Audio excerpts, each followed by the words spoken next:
Hello, guys. Today I might, I probably did a quantum leap. Probably. We'll see. It feels like it will unpack for some time. But even from the standpoint of psychology, this is something that cannot pass without changes in my life for sure. So let's unpack it. And I already shared a little bit with a friend of mine, so I hope I will be less emotional than I initially was.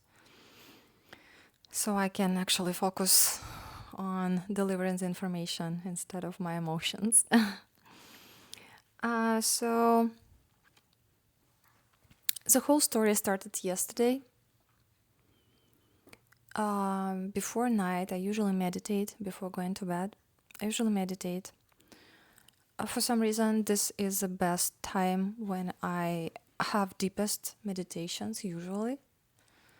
So it's kind of a tradition of mine. But this time, for some reason, I decided to open Instagram and scroll some feed stuff. And pretty much the first posts that I saw, or reel that I saw, was about animal abuse. And this is pretty shameful for me to admit that I do not interact with such information. It hurts a lot. I don't think I am ready to, read all of this. And I don't know. This is really tough topic for me. Animal abuse is something that can break me. And, well, maybe not anymore, frankly. And anyway, there was reel with some graphic images, unfortunately, without any, warning. I will not share any, so don't worry. But yeah, the content was pretty scary, and I was like, well, now I guess the right time to meditate.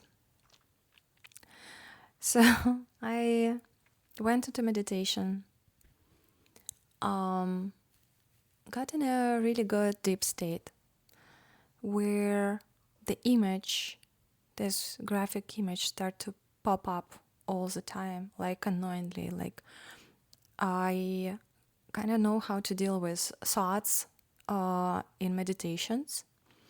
I'm okay with that usually.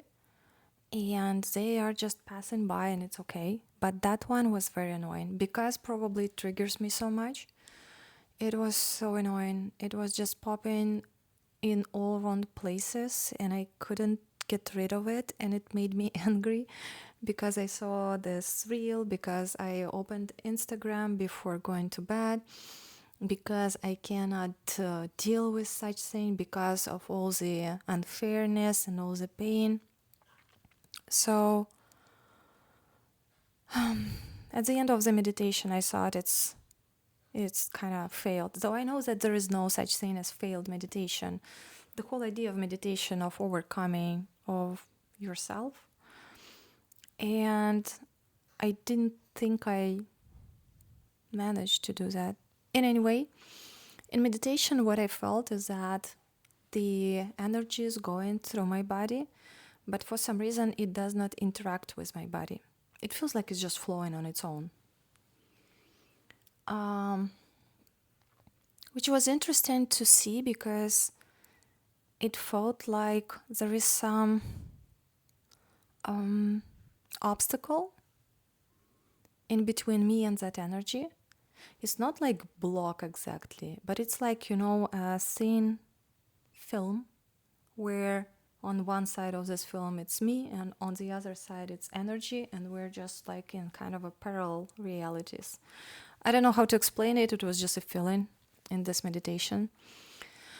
Anyway, I finished the meditation, went to bed, and today morning I had the meditation in our local church.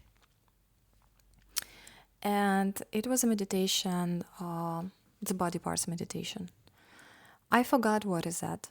I did it, I guess, well, quite some time when I just read the Breaking the Habit of Being Yourself book.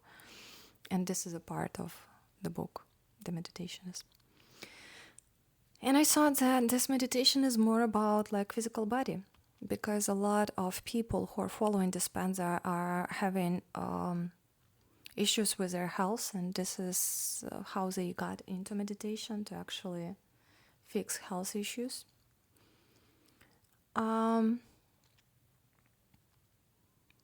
But apparently, second half of meditation was nothing about actually body. It was all about change in our thought patterns. And in any way, during that meditation, this idea came to me back of these abused animals and all the unfairness and how it hits me. And I was working with therapists on this topic some time ago.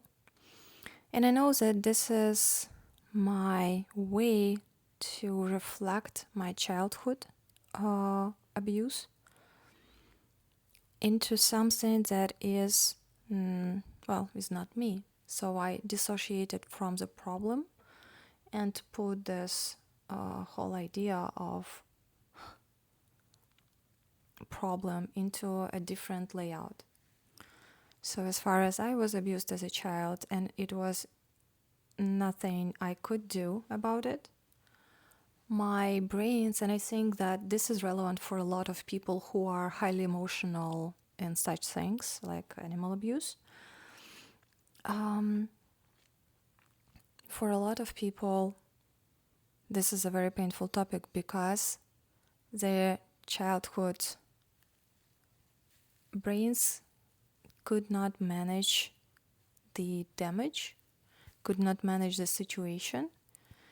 So we are replicating the situation in the world where something that is not capable of protecting itself has to fight for its life against someone who's supposed to actually love them. This is a terrible topic, and again, I that would be a whole process for me, and it was already for quite some time. Again, we discussed this with therapists, right? And I knew what's the problem, what's the reason. I'm sorry for a weird explanation. Unfortunately, it was the whole work with therapist was in Russian, so obviously now speaking in English, I am lacking on terminology, I guess. But in any way, I knew what's the problem. My brains understood what's the problem. But emotionally, I did not connect these cases like where the child is abused and where the animal is abused, right? I did not feel the connection. So each time I felt anger, I thought it's like an anger for some ugly person who is doing some ugly stuff. And I figured that today, during meditation, those kind of realities collapsed for me, and I figured that this is actually my reaction towards someone who abused me as a child.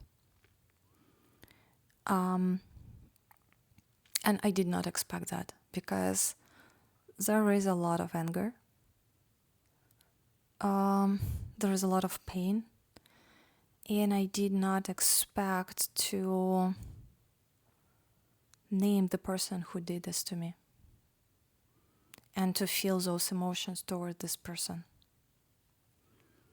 That was very tough realization. But finally I did it, and I think this is probably part of therapeutical process.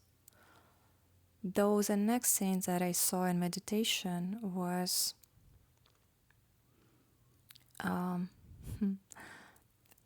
sometimes I see images instead of getting information. Majority of time I'm just like getting information, like thoughts. This time I saw an image, and I saw myself as a deserted island, like, kind of a Nordic nature, grayish, really tough island. And I knew that there was a possibility of this island became a meadow, like beautiful green field with flowers and animals, birds, insects. And there is a possibility of it, but it's not it yet. And the other realization struck me that for past 15, 20 years, no one actually abused me. Well, not in a radical way, right? Someone could like comment something small or whatever, but I'm capable of standing for myself now. But for some reason, I'm still trying to protect this child, myself. And for past 15 to 20 years, I've been just in this alarm mode where I'm in a constant pressure,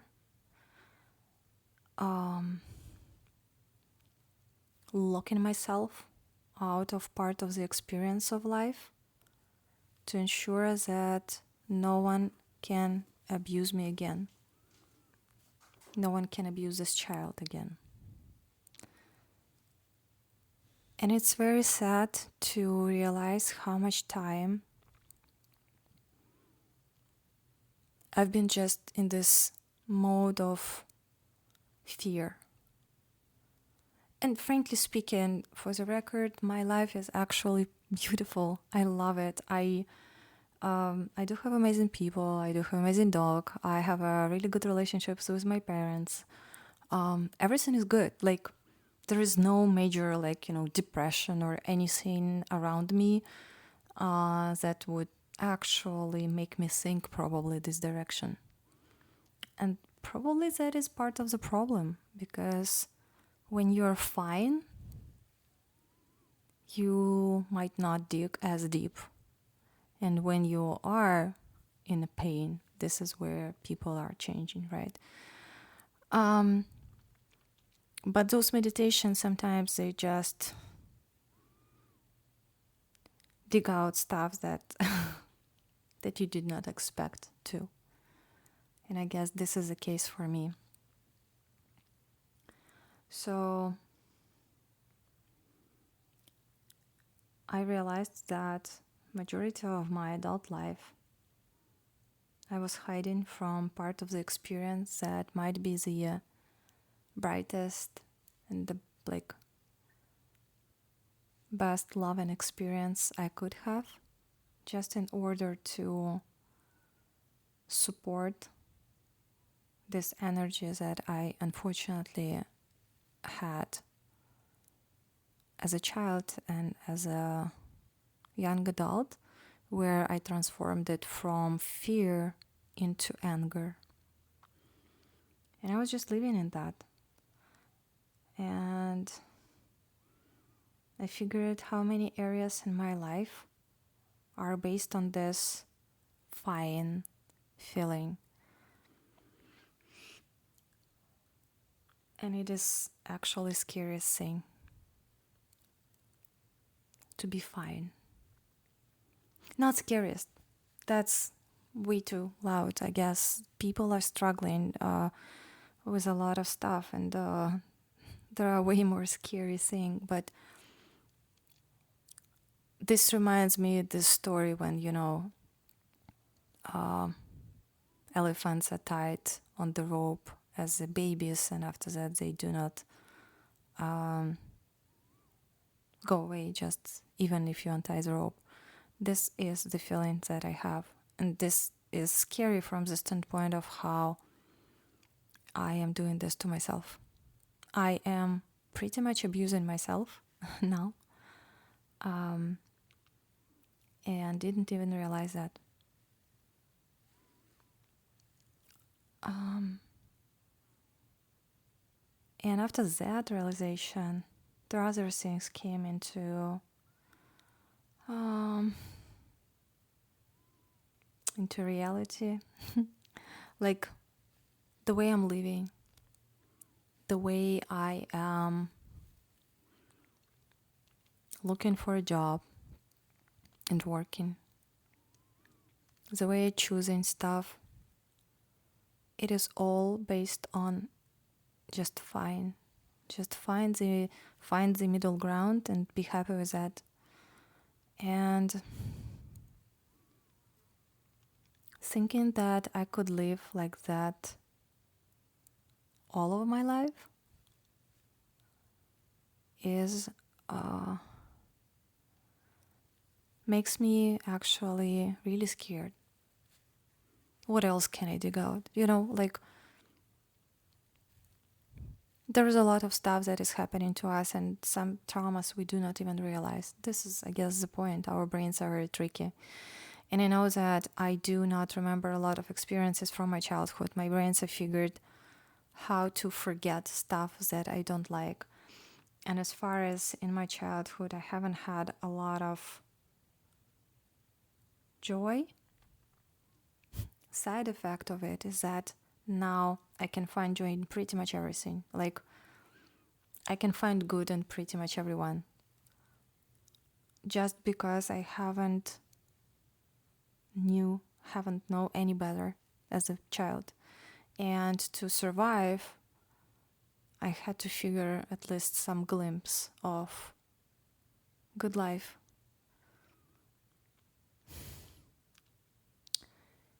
And apparently there is no need even to look at those glimpses because you can just enjoy the life. Yeah.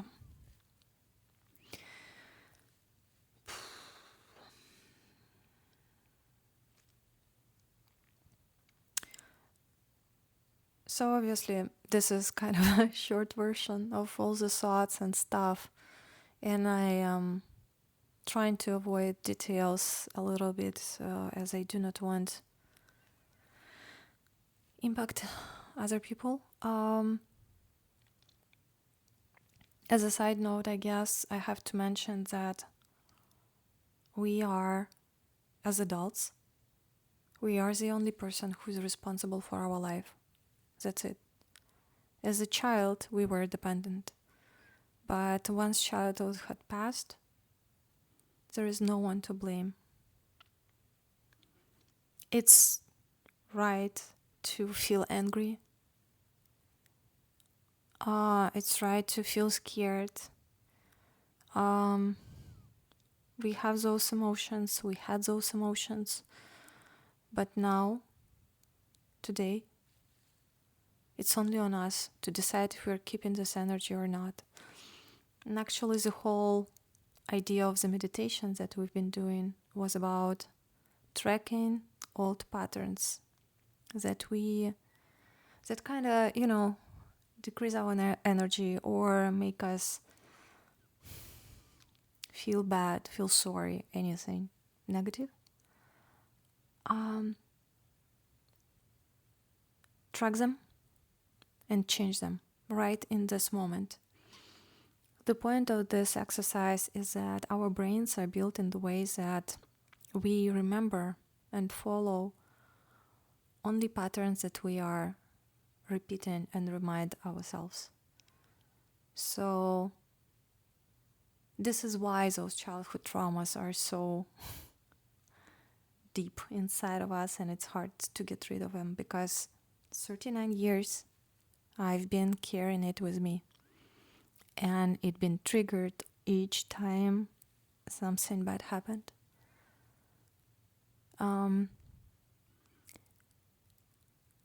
And there is also obviously therapy to work on this, but also we can rewire our brains. Rewire our brains by the firm decision to change our reactions, to change our thought patterns. When we are thinking, and I am not a professional therapist or anything, right? So this is not an advice, but just my observation, I guess, for myself.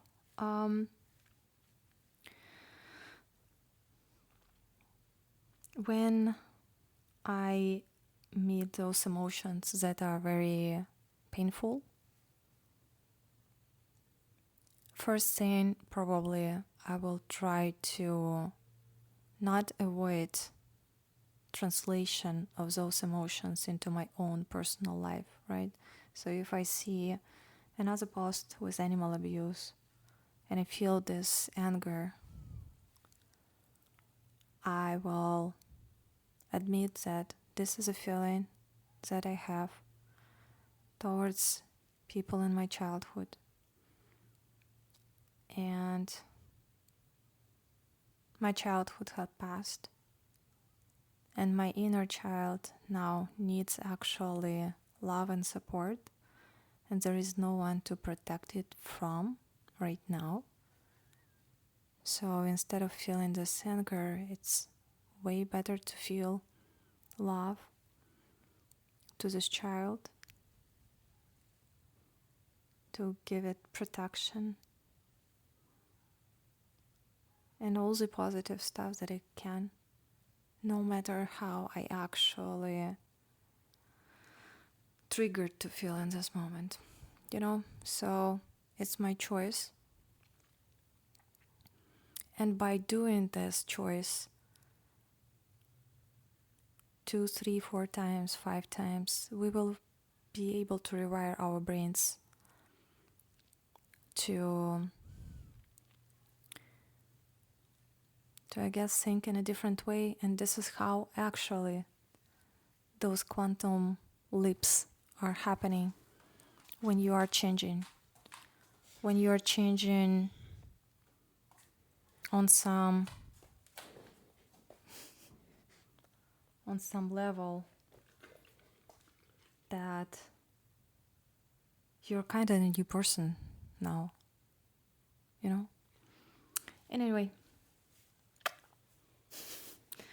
my puppy definitely needs all the attention that I can give him, so I'll just finish this video.